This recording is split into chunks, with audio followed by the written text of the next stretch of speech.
Foi notícia na semana passada a morte de um torcedor do Flamengo que passou mal após comer camarão na praia horas antes de ver a semifinal da Copa Libertadores. O rapaz de 26 anos havia viajado do interior de São Paulo ao Rio de Janeiro para conhecer o Maracanã e decidiu experimentar o fruto do mar pela primeira vez em Copacabana. Após sentir a garganta formigando, ele decidiu procurar uma farmácia, mas desmaiou antes de chegar ao local. Os amigos o levaram ao hospital, mas o torcedor não resistiu. Segundo a Associação Brasileira de Alergia e Imunologia, a alergia alimentar atinge cerca de 5% da população adulta e aproximadamente 8% das crianças. Bom, para falar sobre esse assunto, o Jornal da Câmara recebe hoje a médica a doutora Ana Carolina Rosalém Reale, que é membro do Departamento Científico de Alergia Alimentar da Associação Brasileira de Alergia e Imunologia. Tudo bem, doutora? Obrigado pela presença mais uma vez. Tudo bem, boa tarde. Boa tarde. Doutor, esse caso que aconteceu no Rio de Janeiro é um caso atípico? Ele é incomum? Que tipo de alergia é essa que provavelmente esse garoto tinha? Ele tinha uma alergia alimentar do tipo IgE mediada, que a gente fala. IgE é o anticorpo responsável pela alergia desse tipo. É uma substância química que o organismo produz, né? Então ele tinha uma alergia IgE mediada ao camarão, uma alergia alimentar IgE mediada ao camarão. Mas esse tipo de apresentação da pessoa morrer na primeira vez que ela acha que está comendo, na primeira vez consciente que ela entrou em contato, é óbvio que isso é muito raro.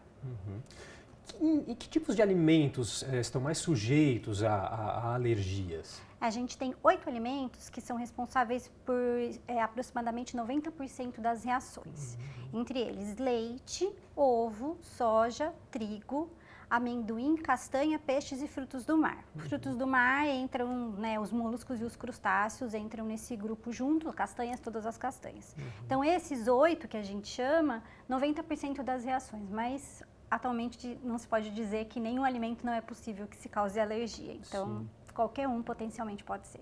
Agora, é diferente intolerância alimentar e alergia alimentar? Sim, é uma coisa que a gente está discutindo muito ultimamente, né? É uma coisa muito diferente, né? A alergia, ela pressupõe o envolvimento de um mecanismo imunológico. Tá. Então, é uma coisa que exige que ocorra uma reação imunológica no seu organismo, com produção de anticorpo, com envolvimento das células brancas. Então, é uma coisa meio matemática. Entrou em contato, vai acontecer. Sim. A intolerância, ela tem mais a ver, por exemplo, com uma intolerância à lactose, que é mais fácil elucidar. Então, o organismo produz menos a enzima que gera a lactase. Então, se você comer bastante leite, você vai ter um pouco de dor de barriga. Tem mais a ver com sintoma gastrointestinal. Algumas pessoas têm intolerância a glúten. Isso, a principal diferença é a quantidade. Então, assim, uma pessoa alérgica, se ela ingerir uma quantidade bem pequenininha, ela pode ter uma reação gravíssima, né? Agora, a intolerância é dose dependente. Se ele comeu ele é intolerante à lactose, mas comeu só um pouquinho, pode ser que ele tenha só uma dor de barriga leve. E outra coisa, a intolerância não leva à morte. Sim. A alergia leva, assim como a gente viu nesse caso desse torcedor. Sim.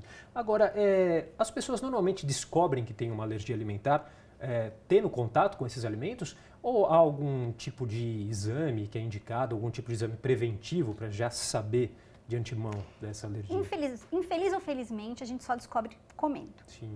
Porque existe o exame e existe a pessoa. Né? Então, assim, é comum que os profissionais solicitem exames, que é a detecção dessa imunoglobulina E para o alimento, né? Para tentar diagnosticar alguma alergia alimentar, mas a presença da imunoglobulina E, da IgE para o alimento, não necessariamente significa que a pessoa reage àquilo, que ela vai ter uma reação clínica quando entrar em contato. Cada organismo reage de uma maneira também. Não, precisa ter alguma coisa que... Você precisa ter a IgE para ter essa reação, né? Sim. De ter o sintoma igual o torcedor teve, mas não necessariamente você tem a IgE e leva você a ter a reação. Então, tem outras coisas envolvidas nisso.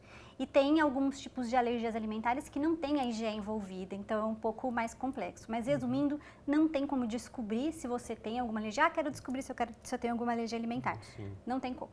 Porque o exame, eu até posso solicitar o exame, mas ele vindo positivo, não me diz que você realmente é alérgico. Só vou saber se eu te der para você comer. Agora, há uma média de tempo em que aparece essa reação alérgica de um determinado alimento? Ou não? Depende do tipo de alergia alimentar, né? Sim. Se for o caso dessa IgE mediada, que é a que ocorreu, a do camarão, a que ocorreu com esse torcedor, é geralmente no máximo 2 horas, geralmente 1 hora. Então, a pessoa entra em contato com o alimento e em poucos minutos ela já começa a apresentar os sintomas. Esses sintomas que ocorrem muito depois já não são o escopo dessa alergia IgE mediada. O que fazer após essa suspeita de uma alergia também varia de acordo com o tipo de alimento, o tipo de alergia. Procurar um alergista, né? Porque se você tem uma suspeita, né? Por exemplo, esse torcedor, é muito difícil ele nunca ter entrado em contato com camarão. Né? Então, assim, provavelmente já entrou num peixe que comeu, que tinha caldo de camarão. Às vezes sentiu um sintoma leve, mas não deu muita bola. Ou então vomitou. Não sei se vocês lembram, foi recente também um garçom que morreu em BH. Ele disse que ele era alérgico e ele ia comer para testar se ele realmente era alérgico. Ele comeu uma pratada e ele morreu. E, então, assim, às vezes a pessoa ignora os sintomas. Então, assim, se você entrou em contato com algum alimento, sentiu formigar a boca, vomitou, apresentou lesões na pele, tem que procurar um alergista, né? Para tentar diagnosticar aquilo corretamente. E doutora, é possível se adquirir essa alergia ao longo do tempo ou a pessoa já nasce com essa predisposição? Pode se adquirir ao longo do tempo? Tem algumas coisas que predispõem, né? Então, ter um fenótipo que a gente fala, uma característica alérgica, então, ter asma, rinite, dermatite atópica, ter pais muito alérgicos, isso predispõe a ter alergias alimentares, mas hoje em dia qualquer um pode apresentar.